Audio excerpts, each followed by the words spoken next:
Video बहुत important होने वाली है। अगर कनाडा सितंबर इनटेक के लिए आप अप्लाई कर रहे हो, चाहे आपने सीनियर सेकेंडरी कर रखी है, चाहे आपने बैचलर डिग्री किया है, डिप्लोमा किया है, सितंबर इनटेक के लिए कनाडा अप्लाई कर रहे हो यूनिवर्सिटी में, कॉलेज में, कुछ इंपॉर्टेंट फैक्टर आपके साथ डिस्कस करने हैं। क्योंकि अगर आप इन फैक्टर्स को फॉलो करोगे तो आपके जो वीज़ा के चांसेस है वो डेफिनेटली इंक्रीज हो जाएंगे। कनाडा ने, आप सभी को पता है कि स्टूडेंट वीज़े का जो कोटा है वो डिक्लेयर किया है, और उस कोटे में से ऑलमोस्ट हम कह सकते हैं कि अप्रैल मंथ आ गया है और कनाडा ने अपना वो कोटा है जो 1 लाख एप्लीकेशन के करीब जो है यूज कर लिया है। क्योंकि कनाडा ने कहा था कि 3,50,000 के करीब जो एप्लीकेशन है 2025 में उन्होंने पिक करनी है। तो ऑलमोस्ट अगर 1 मंथ की एवरेज बना के चले तो मोटा मोटा 1 लाख जो एप्लीकेंट है वो अप्लाई कर चुका है। और आने वाले दिनों में सबसे बड़ी चीज मैं आपके साथ शेयर करना चाहता हूँ। जितना आप लेट होते जाओगे, देखिए ये एडवर्टाइजमेंट नहीं, ये एक फैक्ट की बात है।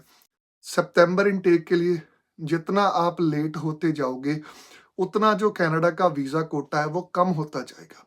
अगर वीजा कोटा कम होता जाएगा तो कनाडा के पास एप्लीकेंट ज्यादा अप्लाई करेंगे, तो उनके पास एक चॉइस होगी कि अच्छी एप्लीकेशन जो है पिक करने की। तो ऐसे में जो एवरेज एप्लीकेशन है, या जिनके लैंग्वेज रिक्वायरमेंट कम है, या कुछ केसेस एवरेज होते हैं जिनके एवरेज मार्क्स हैं, तो उनके जो वीज़ा के चांसेस है वो डिक्रीज हो जाएंगे। तो आज की वीडियो में मैं डिस्कस करूंगा कुछ इंपॉर्टेंट पॉइंट्स। उससे पहले अगर आप हमारे चैनल पर फर्स्ट टाइम विजिट कर रहे हो, सब्सक्राइब जरूर करना। किसी भी तरह की वीज़ा फाइलिंग में हेल्प चाहिए, अपनी प्रोफाइल डिस्कस करना चाहते हो, स्टेटमेंट ऑफ पर्पस में हेल्प चाहिए, वीज़ा रीफाइल करना है, तो नंबर यहाँ पर फ्लैश कर रहा है, you can contact us any time. सबसे बड़ा रोल रहेगा स्टेटमेंट ऑफ पर्पस का। अगर आप अपने आप को प्रेजेंट अच्छे तरीके से कर पाओगे हाई कमीशन में, तभी आपको वीज़ा मिलेगा। क्योंकि कनाडा ने एसडीएस को क्लोज कर दिया, आपको पता है, लास्ट ईयर। तो ऐसे में सभी एप्लीकेंट्स को एक नज़रिए से देखा जाएगा। जो अपनी एप्लीकेशन बेस्ट लेवल से प्रेजेंट करेगा, ठीक है, उस एप्लीकेंट के वीज़ा के चांसेस ज़्यादा रहेंगे। तो सबसे पहली चीज़ आपने क्या ध्यान रखनी है सितंबर इनटेक के लिए, कि आपका जो कॉलेज है या आपकी यूनिवर्सिटी है वो वेल रेपुटेटेड होनी चाहिए, और जो कनेडियन गवर्नमेंट है उसकी गाइडलाइन को मीट करती होनी चाहिए।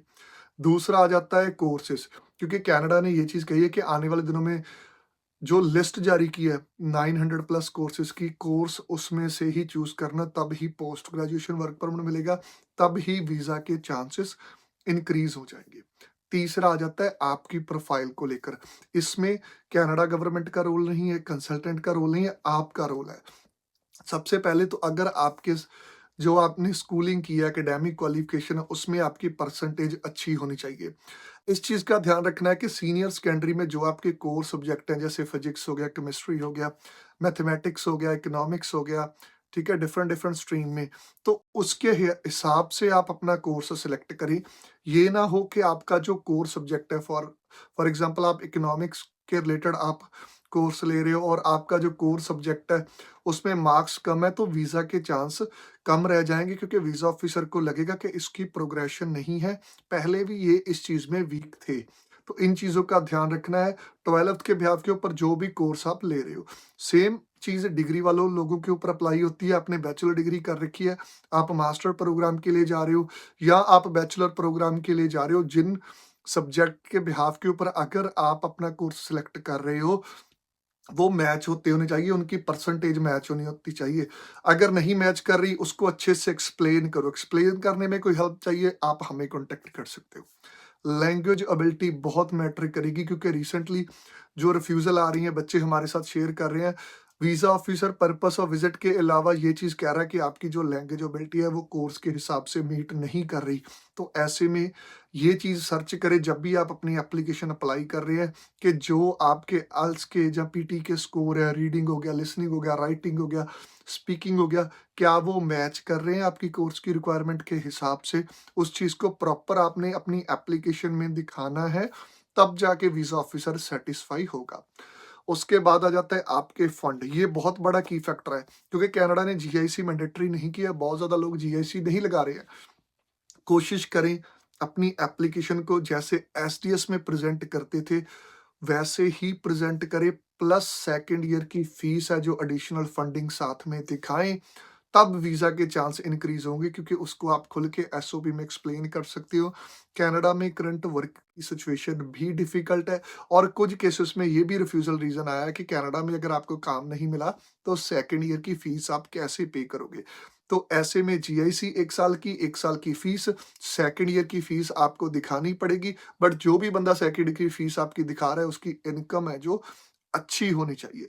बाद में आ जाता है कोर्स के बेनिफिट आपको क्या मिलेंगे। स्टेटमेंट ऑफ पर्पस में बहुत ज़्यादा लोग ये चीज़ लिख देते हैं, हम जी ये कंपनी में काम करेंगे, ये जॉब पोजीशन हमारे लिए ऐसी है। क्या 2 साल बाद जब आप वापस आओगे, 3 साल बाद, उस कंपनी में आपकी रिक्वायरमेंट है? उस कंपनी में जॉब मिलने की आपको गारंटी क्या है? तो स्टेटमेंट ऑफ पर्पस इतना अच्छे से बनाना है सितंबर इनटेक के लिए, क्योंकि ये चीज़ मान के चलिए कि ये आपका लास्ट चांस है, और सेकंड अटेम्प्ट में चीज़ें वैसे नहीं रहती जैसे फर्स्ट अटेम्प्ट में होती है। तो इन की फैक्टर्स के ऊपर प्लीज़ ध्यान दें। बाकी किसी भी तरह की हेल्प चाहिए, अपनी